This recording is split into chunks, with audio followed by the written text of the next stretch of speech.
Yep, it's time for this guy. Welcome back to another Smite God History episode, where I go over a god's release stats and abilities, what they were capable of, and their impact on the game. Plus any nerfs or buffs they've needed to bring them back into balance, and all that kind of stuff. If you're new here, I make these and other videos like guides, discussions, and rants a couple of times a week on the channel, so be sure to subscribe for more if you enjoy this one. But without further ado, let's dive into Release Susano. So Susano's abilities are mostly the same in how they function, aside from his passive. But don't let that fool you. Numbers wise, he was one of the most bloated gods ever to be released for sure.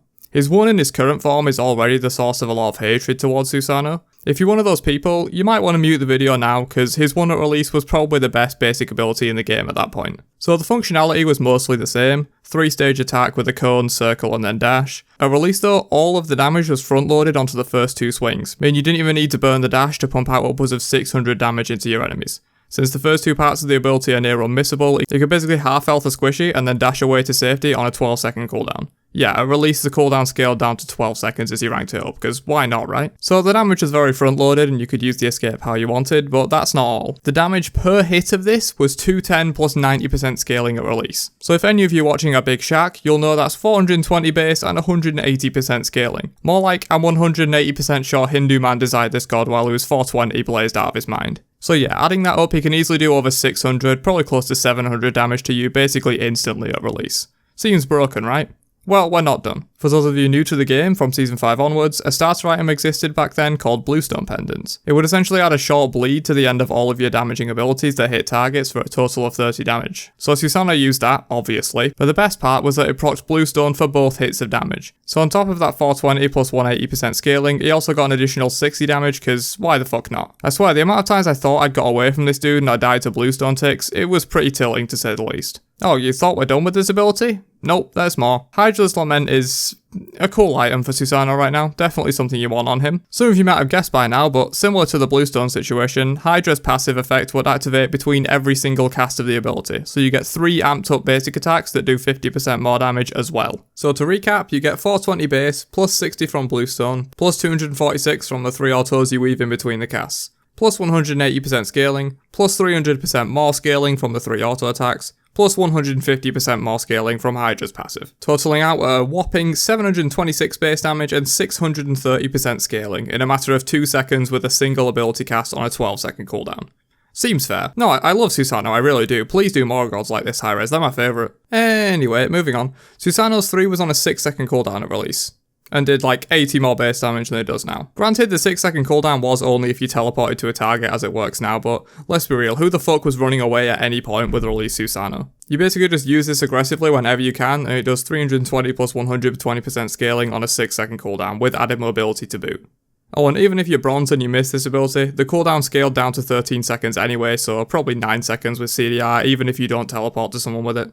End me, please. Oh yeah, Susano's ult at release. Now this was a fun one. So you know how now Susano's ult requires you to set it up a little bit to like actually get the knock up and the full damage, which gives enemy time to like react and jump away and stuff like that?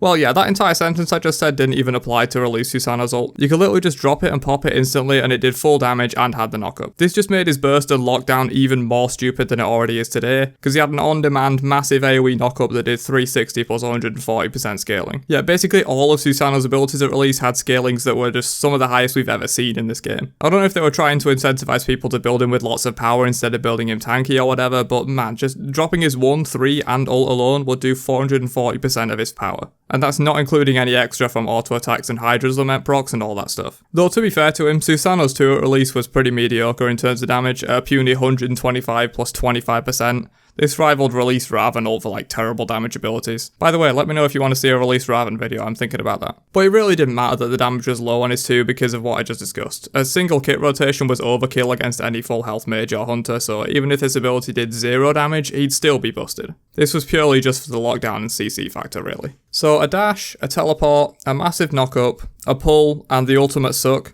You're already not getting away from this weeaboo. But just in case you built full movement speed just to outrun him, he had his passive. At release, this literally gave him up to 16% free movement speed just for spamming his abilities. So even if he had no dashes up to chase you, he could catch almost any character in the game because he got an entire boot's almost worth of speed just for free. Alright, that's enough PTSD for now. Let's take a look at the huge nerfs this god needed to bring him back into line. So Hyrez actually left Susano to simmer for a while after his release. It was like the eldest child beating up all the younger kids, but Daddy Hi-Rez don't want to intervene because they're actually scared of the kid. Where am I getting these analogies from? Anyway, it took them just under a month to finally hit Susano with the nerf hammer in patch 3.10. And by the nerf hammer, I mean a foam nerf hammer, because all they did was take 20% scaling off of the 1 and fix it proccing Bluestone twice. No idea how they thought taking 30 damage off of his 1 and fixing a bug would stop his rampage, but straight afterwards in patch 3.11 they hit him again with some pretty significant nerfs this time, hitting the ridiculous 210 base damage per hit on the 1 and also the speed of the dash slightly. They also moved the teleport cooldown on the 3 up to 8 seconds, where it still is today. No idea how they thought a 6-second cooldown on a movement ability was okay, even 8 seconds is too low in my opinion. Speaking of Jetstream, it was a while again before Hi-Rez could muster up some nerfs for our friend here, but in patch 3.15 they hit the range and cooldown on the 3 a little bit. Pretty crazy that his 6-second cooldown TP that does 500 plus damage had the same range as an auto attack before this change. You could literally go into melee range fighting a hunter and then get safely out of their damage range with a single ability. That is just XD. So with their little slap on the wrist not really doing too much to stop Susano being frustrating as hell to basically everyone, what I would consider the first real major nerf patch for Susano came with patch 3.19. This one changed a few of his fundamental mechanics to be more like they are today, nerfing and changing the damage on his 1 so it's now split between all 3 hits rather than front loaded on the 2. They also added a weirdly long pre-hit delay onto the 1, but that was reverted soon after because it just felt really awful to use. They also added the functionality of properly charging the ult this patch too.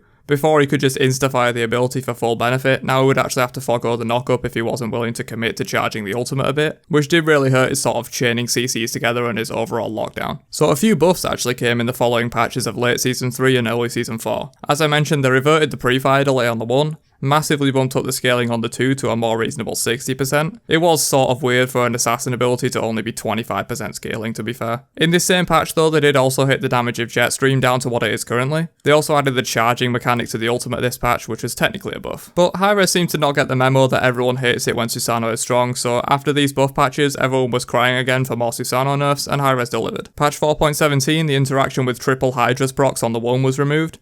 This seems small, but in reality, it's 100% of his basic attack damage just gone in the optimal scenario with his 1. Probably as much as 300 to 400 damage he just lost from this one change, which was pretty significant. Patch 4.9, they hit the ultimate suck potential, allowing people to more easily escape it as it's charging. And in patch 4.13, they finally reworked his passive into what it is now, a shadow of its former self really, giving him some fairly respectable damage, but only every 5th ability cast, whereas his old passive gave like that always applicable movement speed every time he was casting abilities to allow him to chase down targets. They also hit his 1 again this patch, both being base and scaling. Just look at his 1 after all these nerfs compared to release. I don't know what they were fucking thinking with this ability at release, it was so fucking dumb. Even without the unintended Bluestone shenanigans, it was still busted numbers wise. From here and throughout Season 5, Susano's been pretty stable. Not too great of course, as Hi-Rez seemed to have learnt by now that he's sort of a Loki situation where if Susano's at the top of the meta it's really not a fun experience. But he's definitely been viable throughout Season 5. He received a couple of small buffs here and there throughout the rest of Season 4, but Season 5 has mostly just brought bug fixes for the most part. Hopefully he stays where he is right now for Season 6 and onwards, because I think he's in a good spot. But anyway, that's it for me on this one.